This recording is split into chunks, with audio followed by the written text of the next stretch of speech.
olduqca qeyri-mümkün olan bir şeydir, bir məsələdir. Yəni bundan ötəri böyük bir səbrin cəmil. Yusuf Peyğəmbərin atası oğlanlara hələ ona yalan xəbər gətirdikdə belə demişdi ki, Allah mənə böyük bir səbir versin ki, mən bu müsibətə dözə bilim. Amma onun oğlu qayıtlı gəldi, sizinkilər isə görürsünüz ki, torpaqda dəfn olunmuşdu. Torpaqda yatsalar da diridilər, torpaqda uyusalar da diridilər. Ölülər var ki, diri ikən ölüdülər. Əleyhisselam buyurur ki, insan var ki, diri ikən ölüdür. Amma insan da var ki, ölü ikən diridir. Yəni, heç vaxtı da ölməz.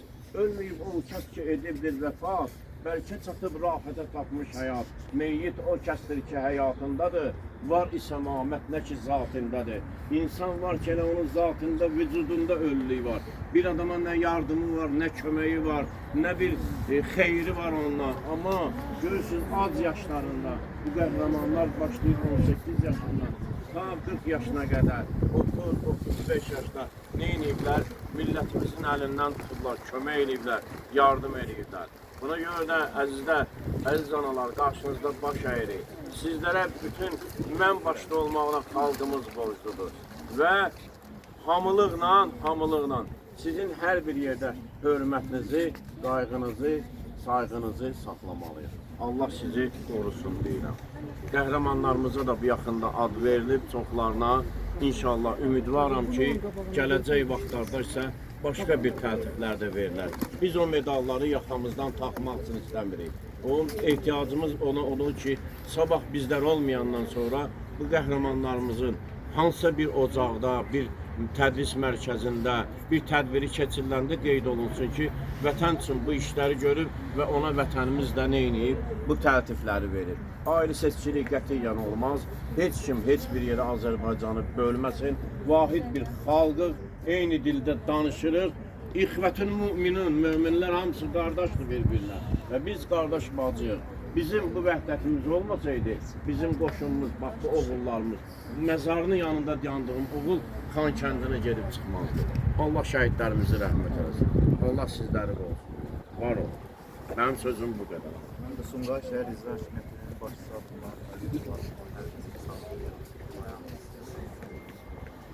bu günləri şəhidimizin 2023-cü ildə antiterror əməliyyatları zamanı öz canını vətənimizin bütövlüyü, ərazi bütövlüyü nisbət etmiş şəhidimizin 39 yaşında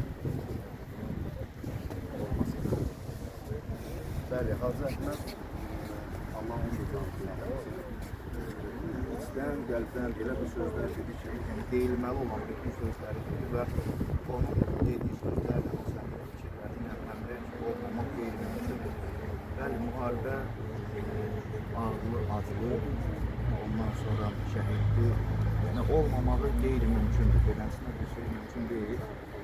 Onlar bizim yanımızda, şəhidlərimiz bizim yanımızda, cismən olmasalar da ruhən daima yanımızdadır.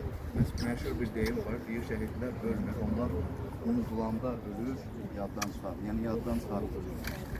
Onların yaddan çıxmaması üçün, onların belə deyək, o fikirlərin tam doğrulmaması üçün onların daim yadda saxlanılması,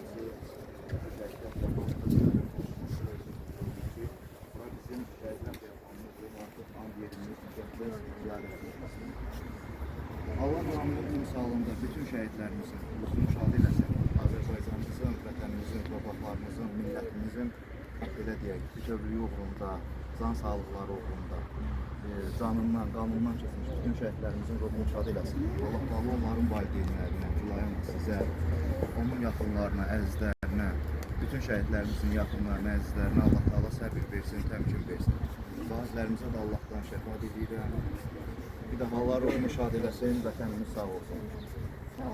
Allah məğlubunu mübarək etsin.